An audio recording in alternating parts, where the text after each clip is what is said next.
You remember the story of Narcissus, right? He saw his image in the pool and dived into it and died, right? He was interested in his image. He wasn't interested in who's looking at the image. No, he wanted to know about the image and fall in love with the image. And that's what the narcissist does, although they will often fall in love with the image that somebody else has of them, if it's nice enough. And they'll fall into the pool of those eyes and try to die into it. But of course, they're usually kicked out right away and it doesn't last. But this is the narcissist's egocentricity is a failed attempt to reach the center. There's a reason why.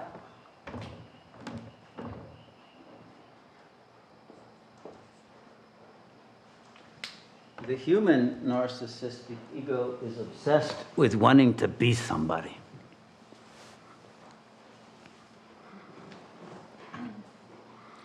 Whereas the cosmic egoist wants to be the one, not someone, the one, much bigger,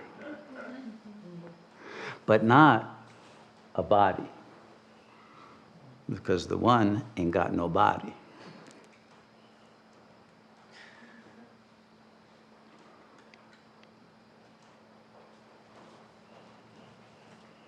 Now, the narcissist makes a mistake in judgment.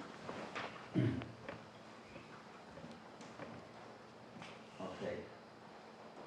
He doesn't realize that there's no such thing as nothing. I think in an earlier teaching I said there's no such thing as a thing, but it's also true that there's no such thing as nothing. Because there's always something. There's always space, right? Time, energy. There's the observer, if nothing else. There's always something. So you can't reach nothing.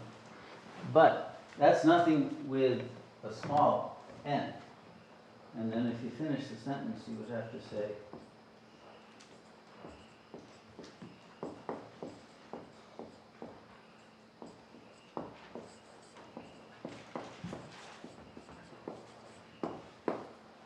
there's no such thing as nothing because there is nothing.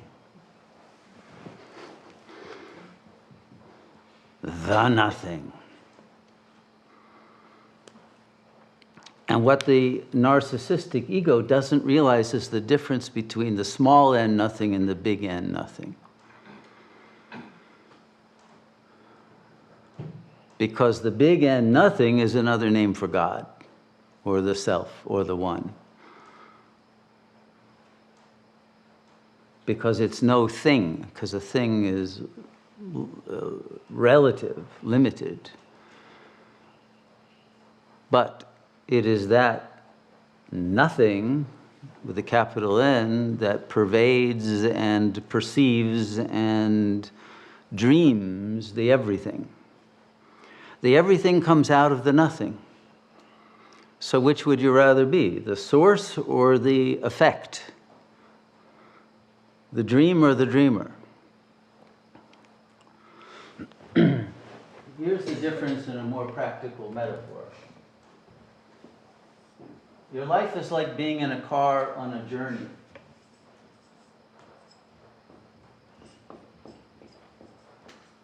The ego equals the tires.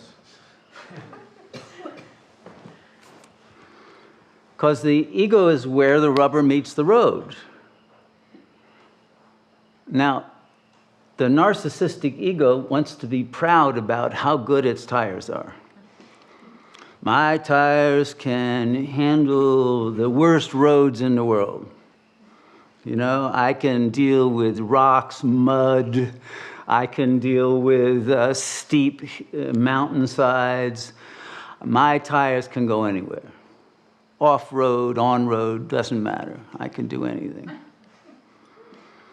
And he's so proud of being in the tire that he doesn't realize that he's really getting bumped around and has absolutely no control about what road he is on.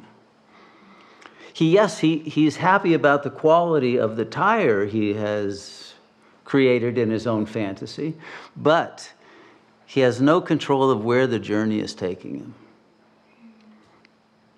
Because he's a subject to karma, subject to the three malas, and therefore he has no free will. He thinks he does because look how well I handle it, right? And after the fact, he says, oh yeah, I wanted to go on that horrible road, up and slide into the mud like that taxi got stuck in there. And, I wanted it all along. All right, but it really doesn't have any control over its destiny. Now, we could say the rest of the chassis, the different systems, oil and water and all the various other gadgets and computerized kinds of things that make the car go are different levels of the seven bodies. And nowadays, the cars, I think, all have GPS units. We could say the GPS, with its mapping system,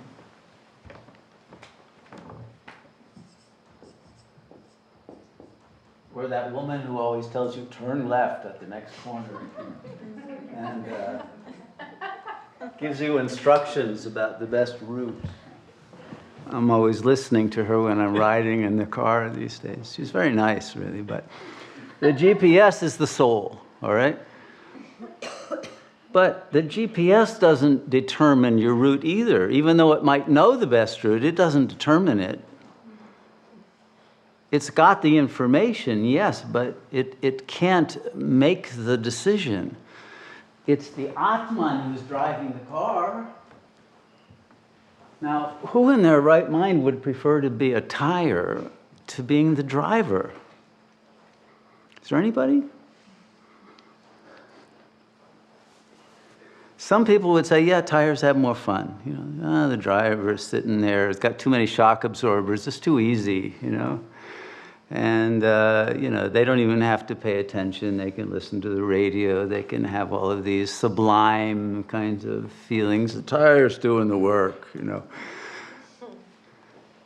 So, yeah, the world needs egos. But that's great for the rulers, the ruling elite who loves to have lots of tires for its war machines. But wouldn't you rather be the driver of your own destiny rather than be driven by drives that control the ego? That's the basic question that will determine your destiny. Where do you want to be on this cosmic car, on this journey through the cycle of time? And do you want to have control? Or let's use another metaphor. We have a world full of warring minds, right? Everybody's at war with everybody else. We know that. There may be temporary alliances here and there, but they're broken quickly as soon as it's in somebody's favor to betray their last alliance and create another one. And so you're always seeing this constant shift of power blocks, right? And yet we know that the entire panorama of the matrix is actually controlled by a single mind. The warring minds are the tires in this single machine, very complex machine. But the puppeteer who controls all of these separate individual ego minds is the Paramatman in the control room that is operating the matrix. Now, if you knew for sure that there was one mind operating all of the other minds, wouldn't you want to be in the control room and be that mind? Or do you want to be one of the little warring minds that are actually puppets of this higher intelligence. What level do you want to play the game at? It's a video game. But do you want to be the screen character who is moved around by the actual player, or do you want to be the player? Screen character has a consciousness and believes he's actually making moves and shooting people and whatever they do in video games, but he's being controlled by a power that is not on the screen. It's not there. It's nothing. It's invisible. But that nothing has all the power, doesn't it? So the question is really, how power hungry are you? And the narcissist is not power hungry enough. He'd rather be weak. Okay, why? I figured it out.